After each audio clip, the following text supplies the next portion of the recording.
దుర్మార్గమైన వ్యక్తి, బాబాయిని చంపి వేరే వాళ్లపైన నెపవేసిన వ్యక్తి, తల్లిని చెల్లెల్ని చూసుకోలేని వ్యక్తి ఈ రాష్ట్రాన్ని చూసుకుంటారని నమ్మకం లేదు. ఆ విషయాలే మీరు తీసుకుపోవాల్సిన అవసరం ఉంది.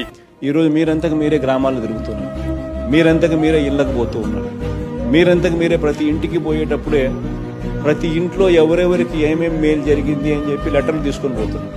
ఒక్కొక్కరికి ఆ ఇంట్లో ఉన్న అక్క చెల్లెమ్మ పేరుతో అక్క పేరు రాస్తూ, అక్క మీ ఇంట్లో పెన్షన్ ఈ మేరకు వచ్చింది, మీ ఇంట్లో అమ్మఒడి ఈ మేరకు వచ్చింది, మీ ఇంట్లో చేయూత ఈ మేరకు వచ్చింది, ఆసరా ఈ మేరకు వచ్చింది, మీకు ఇంటి స్థలం ఈ మేరకు వచ్చింది అని మీకు కూడా అర్థమయ్యేట్టుగా కనిపిస్తాం.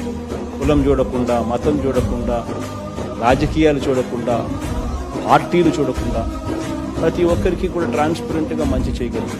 ఆ చేసిన లెటర్